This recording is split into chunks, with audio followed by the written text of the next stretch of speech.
Ikgadējā izstāde Ziemas diena, kas notiek jau kopš 2001. gada, allaž piesaista elektrības, elektromontāžas un celtniecības sfēras profesionāļu uzmanību. Šoreiz reģistrējās un pasākumu apmeklēja vairāk kā 1000 nozares interesentu. Viņi bija pirmie, kuriem bija iespēja iepazīties ar 60 izstādes dalībnieku, dažādu valstu ražotāju pārstāvju, piedāvātajām izstrādnēm, produktiem un risinājumiem. Savukārt paši pasākuma organizatori uzņēmums SLO Latvija tā laikā parakstīja vairāku miljonu vērtu līgumu ar Horvātijas ražotāju Končar.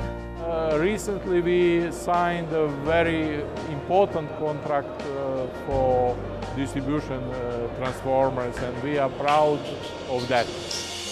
Izstādē ar saviem standiem piedalījās uzņēmumi, kuru vārdi ir pazīstami arī tiem cilvēkiem, kas nav saistīti ar elektromateriāliem. Tie bija gan tādi zīmoli kā piemēram Philips, Osram un Schneider Electric, gan citi pasaulē pazīstami ražotāji. Taču uzmanību šoreiz piesaistīja arī to kompāniju standi, kurus pazīst daudz šaurāks speciālistu loks. Tā piemēram, Polijas kompānija Avex piedāvāja savus LED avārijas gaismetļus Lovato. Ražotājs Simco demonstrēja savu jauno Genius sistēmu un citus instrumentus, kas ļauj strādāt pie sprieguma līdz 1000 voltiem. Tāpat apmeklētāji varēja iepazīties ar Intercable jaunajiem risinājumiem kabeļu griešanai un izolācijas noņemšanai. Savukārt itāļu kompānija SBP uz Ķīpselu atveda jaudīgus LED prožektorus, tieši tādus, kādi šogad apgaismoja vairāk nekā 10 sporta objektus Soču ziemas olimpiādē. LED tas nozīmē ekonomija, un LED tas nozīmē nākotne.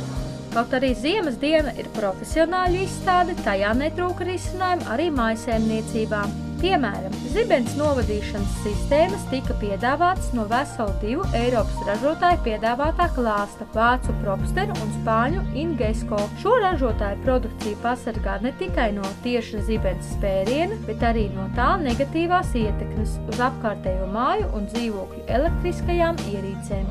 Būtu tikai normāli parūpēties par to aizsardzību, lai šī jūsu mantība, lai viņi jums arī turpmāk arī kalpo. Ja?